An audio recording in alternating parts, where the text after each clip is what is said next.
shit, but I feel 1,000 times better than I did yesterday. Unbelievable. That's so repulsive that anybody would give you that. I'm so sorry. Oh, wait, what do I have? I have a couple of show and tells in case we get there. I have a bag of goodies. Okay. I'll do the little chair today. Wait, you... I don't mind the little chair. How come? Is this not on yet? No, it doesn't seem on. Okay. What color are you? Blue. Yeah, I'm blue. Check. All right. Am I on? I can hear you. Can you hear me? Yeah. Yeah? Wait, no. It doesn't seem so. It's because you're red. Red. Hello? Check. Okay, hello. So for some... Yeah, I was on that one the other day and it was kind of quiet. Is it? So, yeah. No, it's yeah, quiet. now it feels I think good. It was turned down lower before. Come here. You're my tech advisor. Not a good idea. And how many minutes? 51? Yeah. Okay, let me just get it ready. Whoa. Are you farting? What? No, my back is in so much pain. That's what Andrew's like. Andrew's like, you okay? And I'm like, why? He's like, because I just hear you moaning in here. And I'm like, yeah, well, I'm bending over and it really hurts to bend over. All right.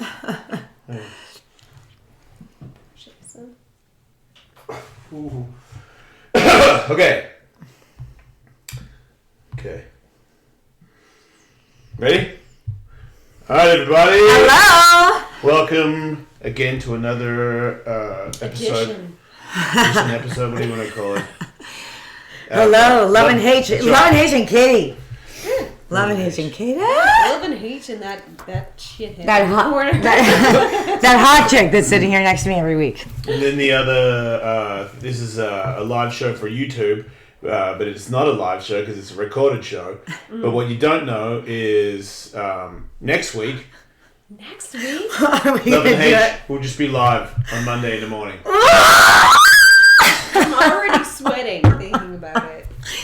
Is this for real? Is this a true and real announcement? Can you just tell us what? Because I just need to hear it from you, like how this happened, Jason. This is the best news I've ever had. I talked about it to the big bosses, and they said that would be a great idea. And then I said, he's obviously will take some time to do it. And I was like, yeah, no problem. So I just figured that would be a very long time, so I didn't even tell you.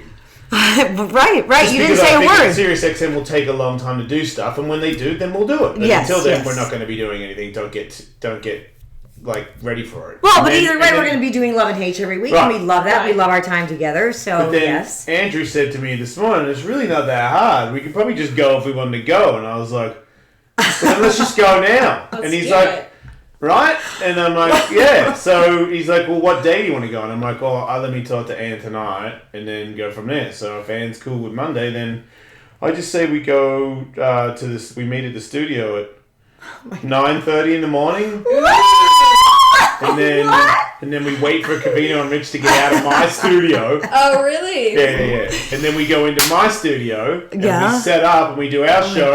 It's like a radio relay. And then we take a break. It's like tag team. Yeah. Then we take a break and then Tully and the guys come in and we do the Jason Ellis show. What? Damn. Listen, for anyone who understands the dream, or if you've listened to any of these episodes, certainly you know it's a dream of mine to be able to do this with Jason and Katie, but to be able to have it happen kind of in such a cool kind of organic way, although I kind of hate that word, but it really was like built on something that we really love. We love talking with each other. We want to include an audience, and Jason and I always have wanted to do that. And then wait till you start taking phone calls and see if you really but he says he's throwing me into the lion's den. Yeah, it's a whole different animal talking to people. Because it's just everybody, anybody. And we've always said we talk about everything that nobody else wants to talk about. So it's more meaningful if we're engaged in and with the people that we want to talk to. I agree. And we wanted to give people advice. Yeah. So this will be the first time we could do that. You can't, I tried to do the fucking Insta Snapchat thing. It doesn't. Well, which is really funny because giving advice in the first place is kind of a corny thing. And I think coming on this show, what I do think that it was born of like, let's talk to kids or young adults the way that we would have liked if you could come from any place that the three of us came from. It would have been really nice to have some guidance outside of the parenting. Exactly. Do I work out? Yeah. The fuck? You think I look like this and do nothing? I mean, you are shredded. Well, thanks, dude. Wow. Nobody. You usually have your shoulders and kind of covered up. Oh, I do. Yeah, well, it's hot in here. First tank top. Is it a tank top? This is first tank top moment. Well, last week we did a G-rated show, so I arrived in a turtleneck. And I thought it was super. I thought it was super important for your children to not, see the lingerie that I wear. But now, today, no, I can let it all hang loose. But also, let's say I did arrive today, and who knew that it would be a red carpet celebration?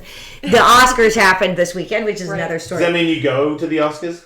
No, the reason I didn't go, first of all, you can't go to the, well, I am a member of the Academy, but you can't go to the Oscars unless you're nominated or a son, daughter, affiliate, fuckmate of anybody who's nominated. Okay. Oh, okay. I didn't know that. So you can't. Blowing a nominee. And if you're blowing a nominee, you can be in the nosebleed section. Yeah. Oh, sad.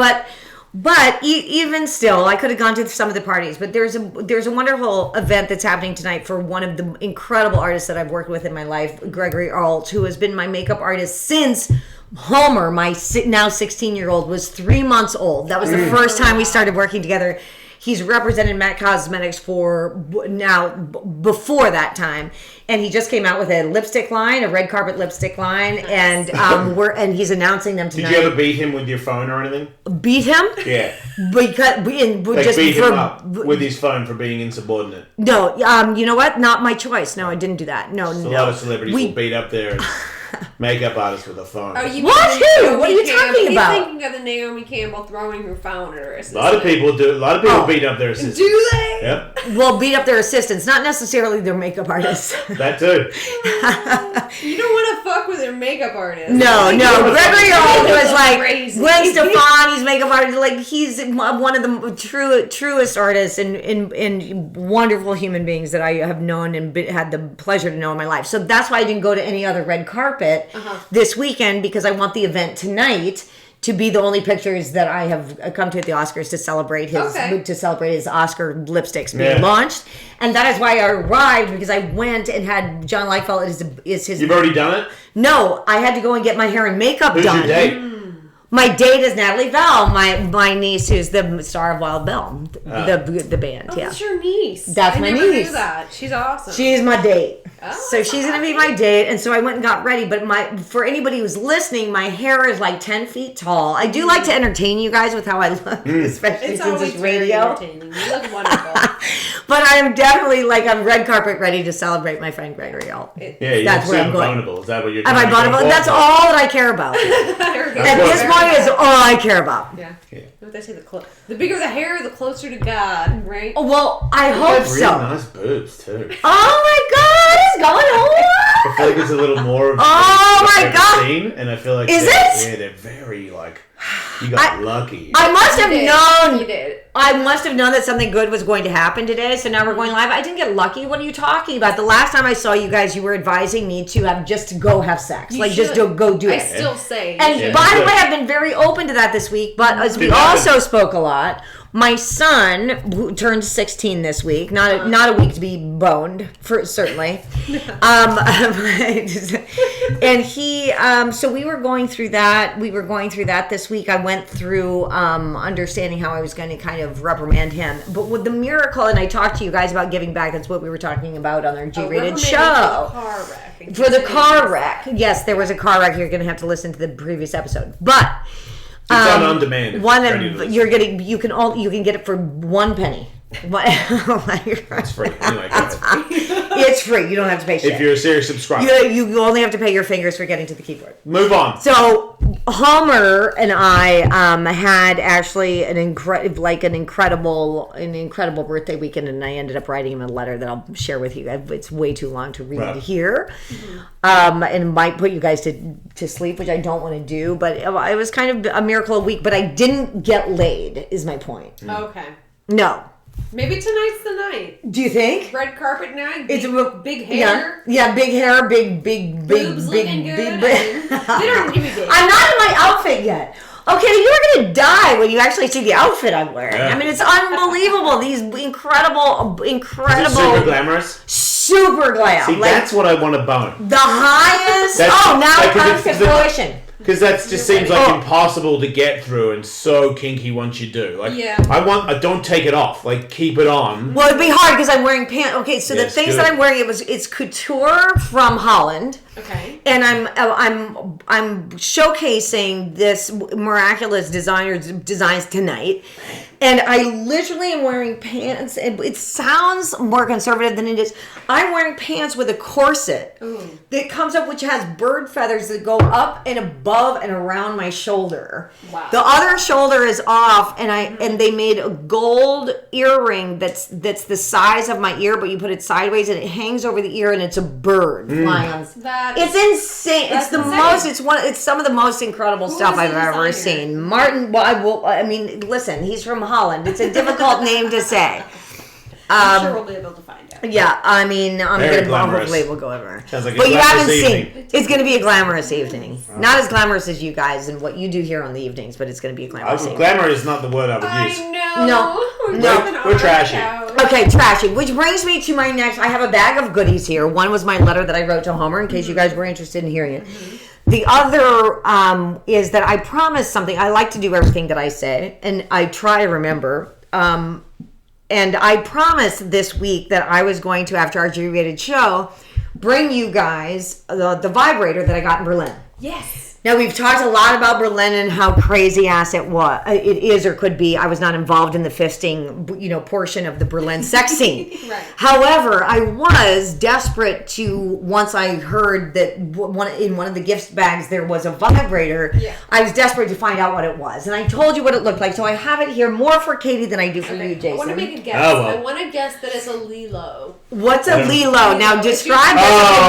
A long time ago, we actually talked about vibrators. Go ahead. Lilo is a brand that's a little more high-end, really well-made. They work really well, and they last a really long time. They're very sleek and elegant. Right. It's a snatch clip, I can already tell. What's a snatch clip? See? I have so much time. One goes inside the pussy, the other one sits on the top, and it looks like this thing and it only fits if you've got a certain size pussy. Oh, okay. Well, I don't know what size that would be. I have not encountered one of those. Have you? That's not something that's appealing. No, it hurts me. Okay.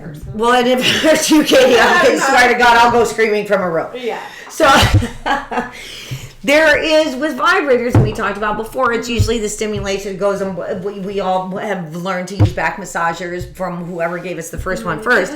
And then you just and we said it's very strong. It vibrates on top, right? Yeah. And this, as I illuminated to you guys from last week, is the opposite. It is not just something that vibrates. It literally is a sucking. It's a sucking motion. It sucks. Wait, how and I told you guys I was going to bring it. You know what? I follow through with my promises. Just like I will arrive ready when we go live. This box she's pulling out, it's a very small container. It almost looks like a lipstick for giants. Exactly. Okay. It looks like a lipstick. Wait, I'm sorry. How does this work? Right? Oh! Do you see? I told you guys that this would be. It sucks your clit in there. It sucks your clit in there. That's what burning. I'm sorry, I'm standing up right now because this is so funny. Because when I told you guys I was going to bring you this, it's fun, right? Yeah, no. We're doing show and tell. Right. Turn it on. Oh, there it goes. Yeah, you put your clit in I there. put my pinky in it. It sucks your clit inside there, and it gives it a. Okay. It is. Can you so? Oh, I said we had sound effects. That's a good sound effect. It is. Are there different levels? You know who makes those? My friend Buck Angel, who's a transgender girl to male. Yeah. And he has one that is you hold it and it like a dick, and so that the girl holds it so she feels like she has a dick. Ooh. So it's for transgender girls. Ooh. Wow. Keep doing that while I'm talking about it. Tell us a story. But we've gone very, very quickly into the tag. Put the microphone up to your mouth. As I'm sticking my finger in this, have you used this? Well, you guys, if I hadn't, come on, I'm talking about what a prude I am, how I get blushed, when I met Sven, I followed him off a plane, I only flirted. I smell it. Does it smell good? Please, God. I can't smell it. Wait, you have used it? What do you think? That I didn't meet Sven and then go find out what the vibrator, I'm going to look at the vibrator. I told you I ran around the apartment that I was staying in Berlin and I had to plug it into my computer to get some charge. But it was working. Because it works. Okay. Yes. Ooh, that is so cool. It works. It works. And it looks like a Chanel perfume bottle. And I don't even think this is like, I'm not sure. It's not one that I've seen before, but I'm happy to use it on each other. I'm here to bring it to your and everybody else's attention. Yeah. Do you know what somebody asked me this week when I said, because... I wouldn't be there, just you guys... No. You don't I feel like you need to go back to your gay roots. Not even fly on the wall. Not even fly on the wall. No, I'm not here. I'm leaving. Yeah. I do gay stuff and I don't do nothing. I will share something about going back to the gay world, because I was with Atlas this week, and whatever we were getting ready to watch, I was flipping through the channels, and there was a commercial for the Ellen Show. Yeah. And Addie and I are sitting in the 2 chairs that I have in the living room to look at the TV. And he goes, you know what, man? That looks like a fun show. And he knows that the way that I like the adjectives that I like about life or whatever, like he knows that fun means to Mom, like thumbs up, like we should watch it, you know, whatever. Like that. And I said, oh, well, that's funny that you would say that. That's my ex-girlfriend. Yeah. And he goes, this is my 8-year-old. He goes, what? And I said, Ellen, she's my ex-girlfriend. And he said, you were gay? And I said, well, I didn't really call it gay at the time. He goes, Mom, you were with a woman. That's gay. That's pretty gay. Wow. Yeah. And I said, well, Alice, I mean, sure, at that time, that actually really wasn't, but I don't care. Like, yes, I was with a woman, and now, but, you know, and that changes, and I might, but that might happen again in my life. Like, I don't know. And he goes, And I said, how does that make you feel? And he goes, does Homer know about this? It is pretty crazy. And it has never occurred to me, like, she's so in the world that it was so interesting in the moment that my son was receiving and also the positive energy from her. She makes everybody feel so good. And there was some crazy ass fucking triangle going on in my mentality about even being able to sit in a moment with my 8-year-old saying you were gay, like processing this information, not through judgment because he doesn't have it, but through this, which I love about these two generations next. They don't have the judgment. They don't have this discrimination. Right, they don't live that they're taught. It's exactly what, I mean, I was writing about some of the stuff that you guys have even shared with me, just about even sexuality. When there aren't boundaries that have a negative connotation, their openness is so pure. Yeah. And it's curious, which is the correct, receive of the fucking crazy ass world we live in. Right. Being curious about it is great, but I thought it was so funny. He's like, no, Mom, you're with a woman. It's gay. Even I was like, I didn't even know why I was starting to backpedal. It's not like I want to backpedal. It's like, somebody told me this week, that sexuality has been so weird. Somebody told me this week, you know what? You were actually the first open bisexual. That's right. And I was like, what? How crazy is that someone can point to a moment when what I was speaking about had even repercussions that affect my 8-year-old that said this is okay. Whether or not it was whatever, however much I got, questioned or defeated, whatever it is, it doesn't even matter. The most important thing that matters is that my 8-year-old can go, you were with a woman, great. That's gay, by the way. You know what? I just realized I haven't told my kids, and I feel like if I was to bring that up with my ex-wife, because that would be appropriate, that I know she would say absolutely not. Right, absolutely not. Do not tell them that. Because we are not in our distance between what our children are ready to absorb, what their birthright is. To be in a world where they can receive information that works with what they see and feel. They don't live in the judgment we do. I mean, but we pass it down through thinking, I can't. My kids are half somebody else that passes judgments. Of course, mine too. So that means that mine too. So that means that whenever I say whatever I do will be judged from that side. So there's no way out of it. I know inevitably she'll find out and he'll find out, and how they take it is I am worried because I feel like there's a 50% chance they take it the way that their mum would take it, which would be completely offended. But you know what? That's not up to you to determine or decide for them. You're not being reckless in allowing them to have the truth. When to tell them. Well, and that's okay. And I mean, you didn't really decide. I felt like it was sort of there and accidentally fell on your lap. So I feel like if that happens to me, it will then I will do the same. Yeah. I'm not going to You don't have to make an announcement, though. Yeah, exactly. We don't have to structure our lives to be like, oh, this is a thing that I need to. It's actually they will ask when it is needed. It's not fair. It's a double standard, but it's not the same when a guy tells his kids than when a girl tells his kids. It's not the same. Well, I've never heard of another girl telling her kids, and you're right. It was accidental. Because Ricky Martin might be a little even heavier. Like Ricky Martin is like, hey, I had you guys, but I'm not even bi. Like I'm gay. Right. So, well, when we do our live show, we're going to have people like Ricky Martin come and talk to us about what that is. Because are you actually friends with Ricky Martin? No, but I'm just saying. Like, you think we could book him? Because I can't. Oh no, I did book him. I think a lot of on my show. For me, the unique people and unique voices, which is what we talked about when we said we were going to have this show. This isn't a show if we are lucky enough to be live, which now we will be. Can have guests, but it's not guests that are like, we're going to have a celebrity come in and talk about what the next promo is. I actually think there are a lot of people who have a lot of stories to tell that can really help us understand how to navigate this next perspective, this revolution, which comes flashing back to you in an 8-year-old's voice saying you were with a woman, you're gay. Right. That reality is necessary to start depositing some information into so that the 8-year-old generation that can actually start helping this next one that we're dealing with our teenage children function in a world that is so open and so ready. It's so necessary for them to understand. I think there are a lot of guests that we can have on that will come and help us understand how to navigate that. Because nothing, and even as I listened to Melissa Etheridge last night after the Oscars were over, and I put on my earphones and I just listened to one of her albums. The revolutionary things that have been done, we now have the people who we can reach out to connect with to come on our show and talk about what they've done in their revolutionary moment, to be able to give and offer their stories to this next generation, which is our children. And this generation really is so much more open and enlightened. Yes, they really, really are, and it gives me so much hope. There's so many kids that like my brother's stepson. Yeah. He has friends that are trans, like in high school coming out as trans. Yeah. Jason's daughter, who is 13 now. Yeah. Almost 13 Devin. now. She has gay friends. Yeah.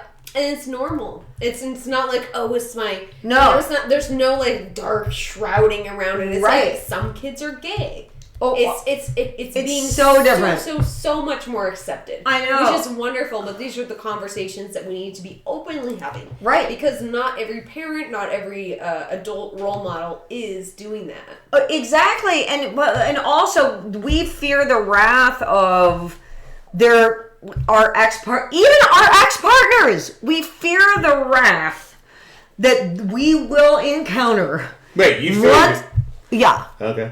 What? No, I know. I have a thing in my head that I know how James or Coley will react. James, the father of Atlas, Coley, the father of Homer.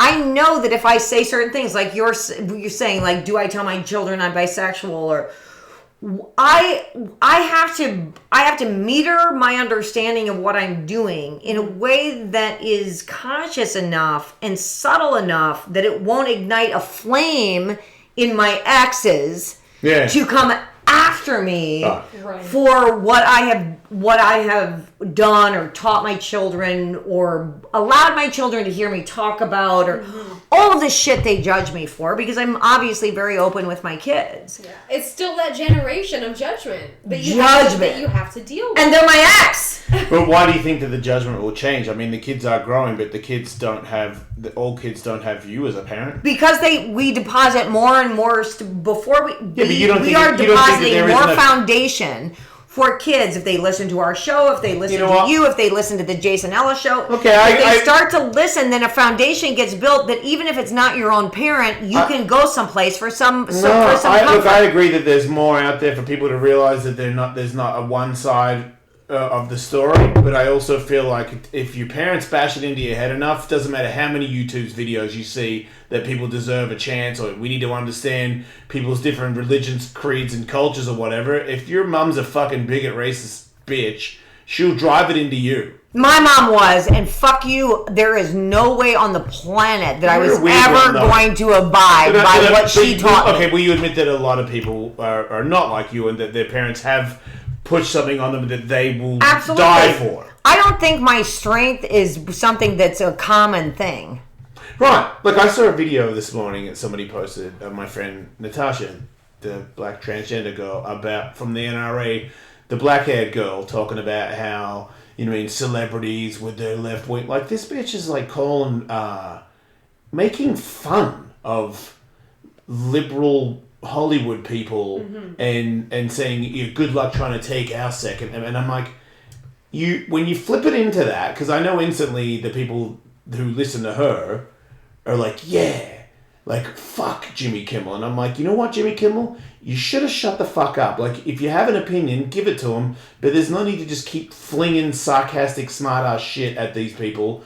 Because now you're the same as them. I don't know what you're talking about. There's this NRA lady that has black hair, and she's the spokesman on behalf of the NRA. Okay. So she's very pretty in a roundabout cunt way. Super cunty. Like, probably the cuntiest person you've ever seen. Such a gem of a hire, because it's just like, it's the guys that want guns that are like, I got a woman, but she's a cunt, and she's representing. Because the Second Amendment, it's like, this is shit from the fucking 1800s. Why? You don't all need to bear arms. Like, okay, if you want to have a gun, sure. But we're talking about not taking your guns away. We're talking about maybe you don't have machine guns anymore. How about that? Well, how about that?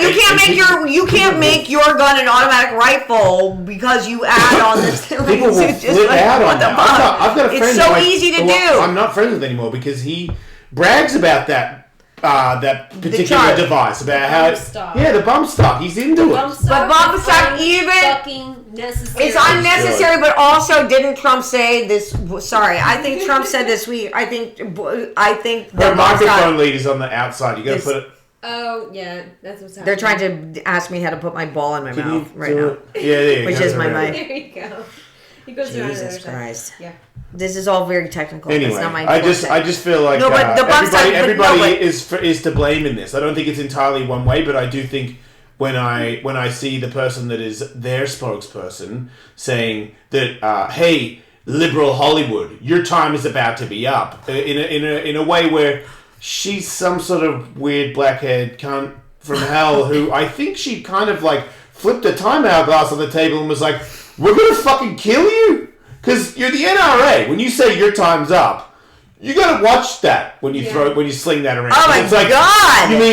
Are you kidding me? Yeah, and she fucking grabs this timetable, the sandglass thing, and goes, poof, your time's about to be up. And I'm like, what if the wrong people take that as, do you need me to kill Jimmy Kimmel? Because that's what I saw. What's the Jimmy Kimmel connection? Oh, Jimmy Kimmel always bashes guns. Always. Whenever there's a shooting, but he gets on TV and he's yeah, but look at this. I'm a gun owner.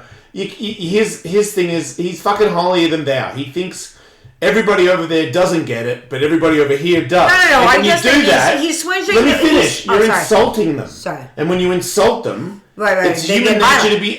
No, you want to get your back. Yeah. If you go, hey, fuckface, you're fucking, you mean this and that. You go, hey, fuck you. Even before you've even figured out why it's happening. It's human nature.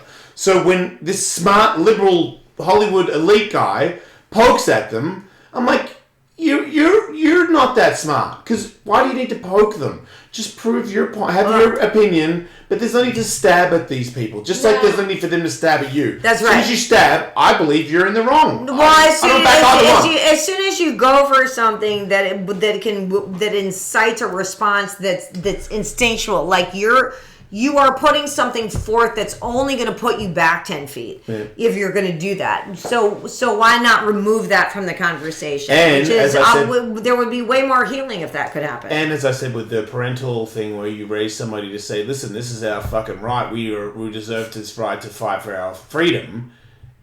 That kid is never going to let that go. You know what I mean? It's different for me. I'm a gun owner who grew up with guns, but I didn't grow up with my dad saying, this is America's right to fight. We need our guns to fight for our right for freedom. Nobody was just like, we're shooting guns, we're having a good time.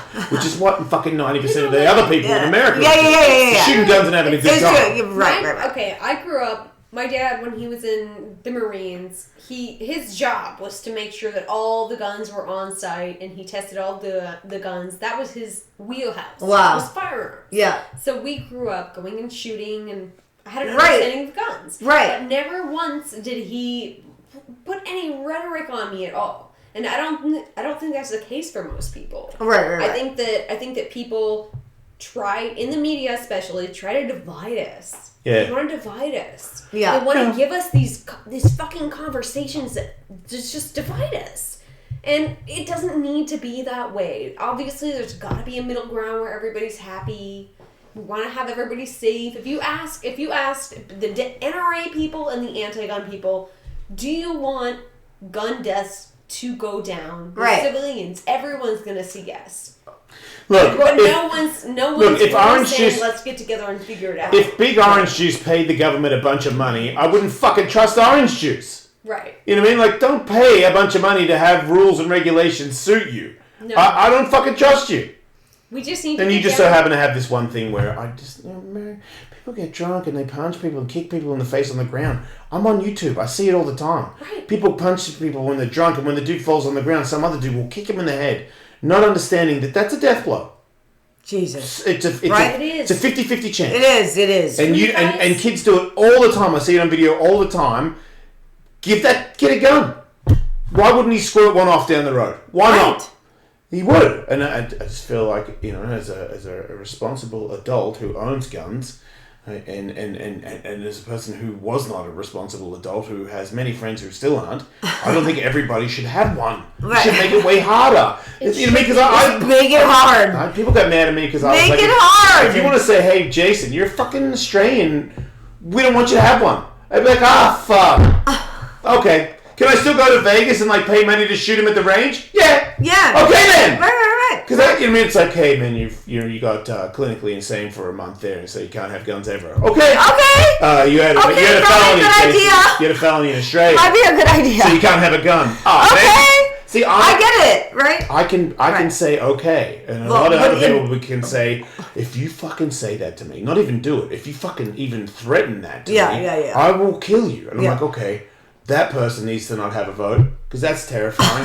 Can I just say something real quick? Here we go. An estimated 88,000 people die from alcohol-related deaths annually. Yeah. Gun deaths for 2017, at least 15,549 people. Wow. Really? Yes. Yeah. Alcohol. BJ Baldwin will tell you that's not true. Alcohol is far more dangerous. And it's legal. Yeah, but when I shoot a gun a couple of times, I'm nowhere near as easy to sleep with. What? You know what I'm saying? Like if I've had a couple of drinks, anybody can get something. I thought she was random metaphor. What? If I shoot a couple, that's her title. What are you doing? If I squeeze up a couple of rounds at the shooting range. Like what? Then you can't. Then it's done. Then you don't come if you shoot. Yes, that's what I'm saying. I'm just saying, let's put our bullshit aside and have. Do you want to grab the drinks, or should I? For what? Right now. I'll go get it. I'll go. Wait, stop! Where are we? What are we doing? You are out, and I'm out. Oh, but how many more minutes do we have? We have half an hour. 20 minutes left. We have 19 minutes. Okay, perfect. Right how excited you are about your show. Do you know what, when we do it live, it's going to go twice as fast? Baby, no. Put them in. No, there is no way in a million years that anyone has any idea how excited I am to go live. And what about if somebody's mean to you? How will you handle that? What do you mean? Everybody's been mean to me my whole life. Really? That's what I'm good at, mean to you? I'm good at mean. Are you going to come over the counter on my live and do this with your cleavage you and shit? You want to be mean to me? Yes, I do, but only with your red carpet dress on.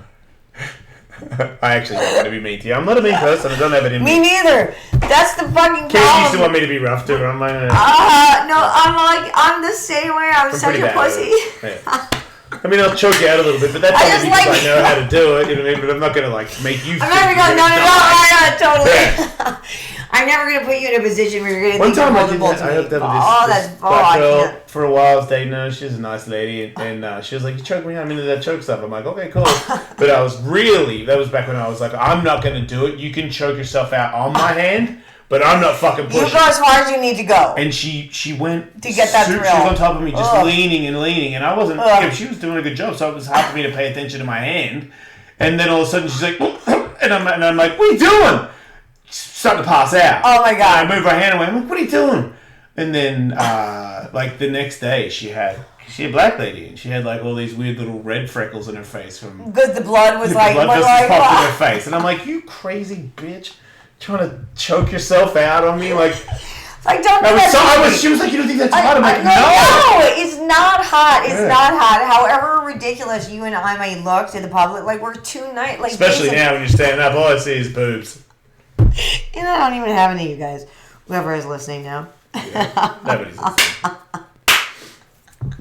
But I can't wait to go live so you can take photos. Yeah. I can't wait to go load my car up with sandwiches, I guess was what I was trying to finish there. To go on a picnic. Yeah, to go, because I'm late to the picnic. And my children. To the picnic, to the park, we were going to go and rollerblade. I was never going to rollerblade. Well, last week you were going to rollerblade your ass off, you know. But not for a picnic, apparently. Shoot guns, Ann. I really like it. That's why I like what you were saying. I would love to go shooting, and I played enough. I mean, why hire me as a Marine captain? Like, let's just say that. Okay. Well, you know, like, that's what you're going to go for, but a lifetime that saved my life many times. So you're comfortable shooting guns. You're familiar. Yeah, so I had to do a lot. I mean, I did that. The course, right? I did the course. Right. I did the training. That's awesome. Obviously, I like it was a crash course in military training, but I could execute the entire thing by the time. Are you an Oscar nominee? No, fuck off. What? I don't know. An Oscar nominee? No. Have you never been one? No, but I've been on the Oscars. I did the technical awards one year. What's that? What is a technical award? The technical awards are the awards that don't ever get seen, the more important awards, like all they do for cinematography and the thing. And you host, and it's a black tie event for all of the people who are winning the Oscars, but they can't. They're the technical Oscars, all the things that make movies happen. But they can't show on prime time. I mean, the bit I fast forward when they're like, sound guys. But it's also so super important, and because I'm kind of a nerdy geek, like, I've always loved it. I've always so appreciated that. So when they asked me to do it, I was blown away, because when you give the technical Oscars, you get to talk about really what the award is. Oh, fuck those guys.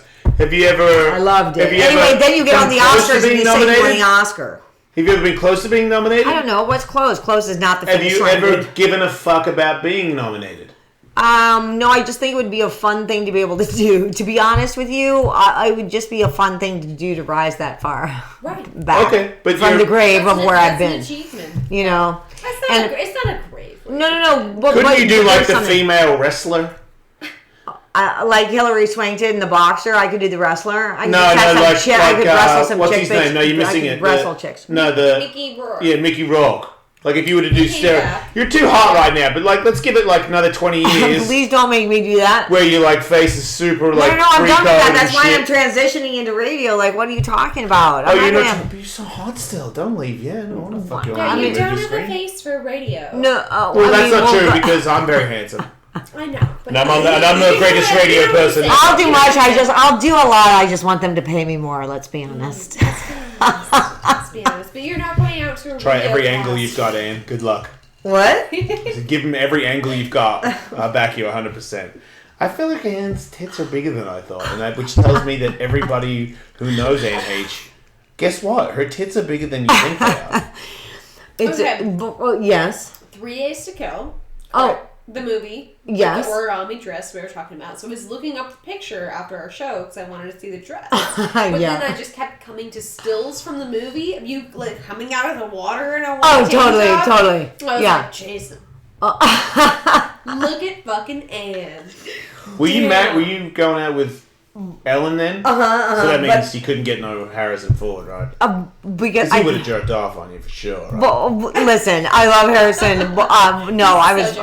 He's such a fox. He's such a fox. And my body would like for them to like literally put me in clothes that don't exist. Like, it was just funny. My Harrison is so fucking hilarious. Some people do or do not know this about him. He's one of the funniest guys in the world. At the time, which is like ancient now, they would put me, I was fighting for more clothes and blah, blah, blah. And the shit they put me in was like not only a G-string, almost nothing, shorts, see-through if they got wet, high-heeled boots, and a tank top that was totally see-through to the point where, unfortunately, when it's at all chill in the air, my nipples erect to such a point, like you can't put them down. And there have been things created since then that help that kind of problem. But when I arrived on the set and dipped my toe in the cold water, Harrison looked at me and goes, "You expect me to work with those?" I mean, you got to say something when they're coming out like that. Oh my God. You expect me to work with those? I mean, I nearly lost it. They would not let me wear more clothes. There was no way we could cover up. It was so wet and so sweaty. I would immediately ask for a piece of Band-Aids didn't work, so that I could cut it in half. You just tell him, like, look, you've got to dig deep today. There are moments. Harrison's one of the most extraordinary people I've ever met. But why that movie matters to anybody who watches it is because we literally would crack each other up. But his, like, to be across from the number one movie star in the world ever. Right, he's mega. Ever. I feel like. You're just nipping out. For so many different reasons, your life is not real. Like, it's like helicoptered into a spot in Kauai, Hawaii. Harrison Ford on a mountaintop, like dirty and sexy and like all kind of almost Indiana Jones-ish, you know. And I'm like, did you masturbate to it? What am I doing here? What am I doing here? And as I'm thinking, what am I doing here? I'm going to throw up. What am I doing here? What am I doing here? He's like, you expect me to work with those? As I'm like, so in my head. He just would crack me up. He just leveled any nerves I had ever about being myself or anything, knowing how obviously nervous I like to be there, you know. And it was so funny. And he just like bulldozed all that away and made me become the actress that I am. That's awesome. He literally taught me how to do it by getting me to just be myself and laugh and be so stupid. I would imagine getting to work with people like that would really help to form you and kind of. Oh my God! How could you not? How could you not be better after? You know. Oh no! I haven't told you the story about my first close-up. With Harrison Ford. My first close-up with Harrison Ford. What happened? So my first close-up, we're standing across from each other on the first day. Now Harrison, and it was the time when movies were on film, Harrison would do a take of his close-up, go back to the monitors where Ivan Reitman and the producers were sitting. If he liked the take, he would move on. That was it. There was no hanky-panky. If he didn't like the take, and he would go back and watch it, he'd go, know what to change it, go back, watch it, confirm, turn around. Okay? Right. Now that whole process takes 15 minutes. Before, in movie time, that takes 2 hours. He would diminish the amount of time it took with his specificity and in extraordinary fucking professionalism. Understand how to make the most of every single second. Watching that, first and foremost, was also extraordinary. Yeah. Right? Then he comes back, it turns around. Now it's my turn for a close-up. And we do the first take, and he goes back and watches, and of course, I can't go to the monitors. I'm literally like, it's hard for me to even move. I'm like, oh God, I'm still here. Like, moving, trying to say my lines, anything was just so mind-blowing. He comes back, and he goes, okay, Ann, here's the deal. You want to be a movie star? I want you to look with both of your eyes in this eye. So the camera, he points to his right eye. The camera is behind his right shoulder. And I go, and I'm like, what? I can't do that. Like, I don't work like that. And he's like, okay. They yell action. He closes his left eye. So I must look in his right eye for the take. And also, and this was also his genius, he knows I'm laughing at him. Like, he knows that he got me. Yeah. He topped me. He got me. And that I would take such pleasure in that because it was such an honor also, but he did it so fast. And he came back. The thing was, he's like, you got all this stuff going on in your brain. But here's the thing. If you want people to watch you, you have to direct it where they're looking. So look at that eye. and it made all of the things that were my instincts go into a purpose. And that's why he's the most extraordinary. Did you see his penis? No, I did not. No. Did you even care about it, or were you just super gay right then?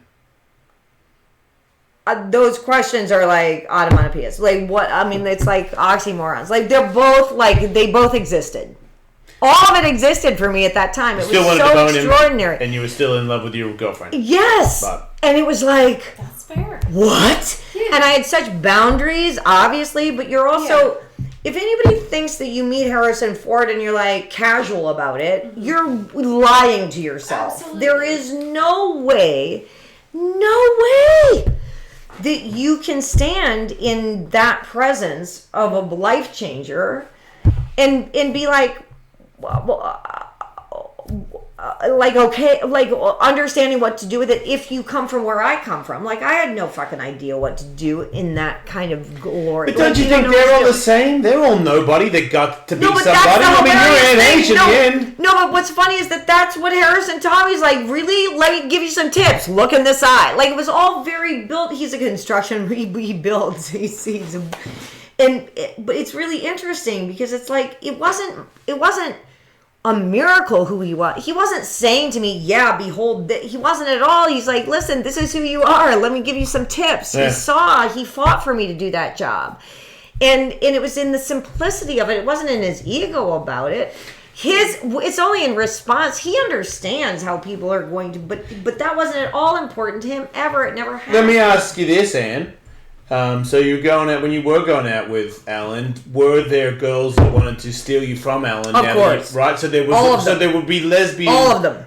So they were like full on corny, you trying to like get some action. So horny, tell me one story about that. And were these openly gay women? Or were these dabblers? Let us be completely profoundly truth about this, because I've thought about this as I'm writing right now. No one, and I can only see this in retrospect, no one was openly gay in Hollywood until Ellen proclaimed that she was. Right. Okay. And no matter what and looking back, even with a critical eye on what happened, is like even seeing the facts in retrospect. No, there was, all of this behind closed doors, whatever was and whatever will be, that never was spoken about until Ellen came out. Right. So after that, the funny repercussions of my being in love with her were that the other women who were gay but not out were offended somehow that I hadn't chosen them before Ellen. Wait, they told you that? Yes, that was the interesting reaction. It wasn't like, oh my God.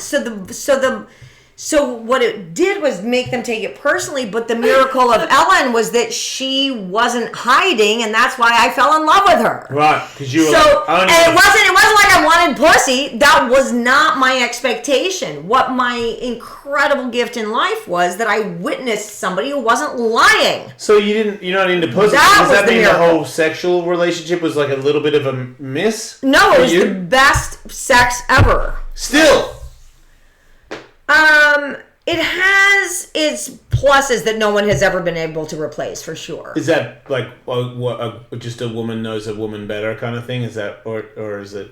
No, I mean, I think I feel shy to say this. And I've never spoken about Ellen and my sexuality, other than to say there was never anything but connection, and every time that relationship was lovemaking, it was lovemaking. That was one of the coolest things about it. Like, I don't have any boundaries around what that sexuality was. What do you mean, did she ever just fuck me? Like, I don't know, you're just saying yes, sometimes you do that, sometimes you don't. It was just what our connection was.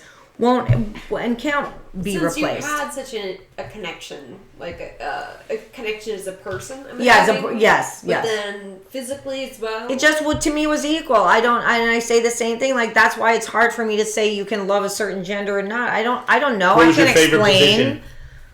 I wouldn't. You. There is no names You for the finished- positions I get into. Reality based. Whoa! Yeah, that is real. Have you Show- heard the show me your lingerie on octagon? that. Do you know the octagon? Ooh. Yeah. Oh! There's a yoga position you didn't know about. The The octagon, bitch! That's right. Oh, you want to see No it? one's gonna listen here or talk about it, but there you go. You heard it first on Love and Age. That's awesome. The The octagon! octagon. One of the moves that her and Ellen used to do on a regular, called the octagon. Big. Oh my God. What if it were, baby? What if it were? I'm just doing It was as far as I I'm need concerned. new rules. What do you mean? I need new positions. Let's Oh, establish I'll them give you now. one. Fuck missionary. Katie will give you one. Let's start with octagon. Do you want to start at octagon? I like that. Yeah. I'm just picturing like, all right, 4 limbs, 2 people. Katie has it all figured out in her mathematical head. She's already trying. drawn it. You've already trying. she's done an ink drawing. It's gonna be a tattoo. She's got freaking people with octagon legs coming out. It can spin. You do yoga or some shit? Dude, Your fucking arms are flexible as fuck. You got like wings. You can make your arms go so far back. Yeah, I can. What is I've that? actually been working on that. Why? Because Double jointed. No, I just want to. I don't know. I'm thinking. I don't know. I know that I'm going to perform soon on stage, and I want to be available for everything what kind that of I need to do. performance? I'm not sure yet. Live sex shows with me. We're gonna sell a lot of tickets. Wait, who? No, we And do who? one Oh, night. yeah. Wait, One real night, quick? and then we're out. Yeah. Cirque so gay. 4 hours of fucking. Just me and Ed circling the table with every position Never you've ever. say Not to never mention say the, yes. The teeth. It comes in a hologram. Yeah. Hologram. We'll never touch each other. The hologram Oh, ideas. shit. We talk about it. We talk about it. We throw up We swap mad ideas. You shit. know, Oh my God. math equations, sex equations go swap. up there. Many glitter cannons. Yeah. Yeah. Glitter canyons. What about this? What about if we put paint up our asses and then we fart paint on each other We are searching. at a show? That sounds- I know, but not by us. Taken. Yeah, but but no one's. I've never seen anyone do it. I've seen them do it on a canvas, but not on each other. It's our final minute. All right, everybody. Nice. Just remember, next week we're going to be Say, live. Love and here's Hate will be our live on the Live. on Faction Talk before the JSNL show. There'll be a live 1 hour show of myself and Ann H. And myself. Oh, And okay. What time does it start? 10 a.m. What? Woo! Wait, sorry, 11. Yeah. 11 a.m. Yeah, so it's 11 to 12, and then 12 to 3 is the JSNL show. Yeah. So I'm back for 4 hours on Monday. Oh, thank you. Thanks everybody for listening. See you later. Sound effects. Talk to you live soon. Ah. Woo! Come on. Damn, that was our fastest show, I would say. That was tight. Yeah. Oh my god. Did I scrunch my hair? Oh no! Look, it stayed perfect. It's still good. It's still very high. You didn't even give me a bong hit. Like, why am I so high? It's hilarious. I didn't even give you a what? I didn't have a bong hit or anything. Bong. Oh, wait. Do you bong hit? No, I mean I did years ago. No, like still- why? I can do an edible. Let's not. No. Oh. Listen to that sound.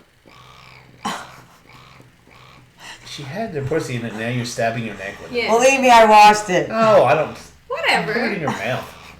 I know she would be fine with it. And by the way, when I was watching it, I was like, they would love it if I didn't. I know. No, I'm all. well, she did really try to put it I on her did nose. smell it. No, I did. I was like, oh yeah, no, I can't be that dirty.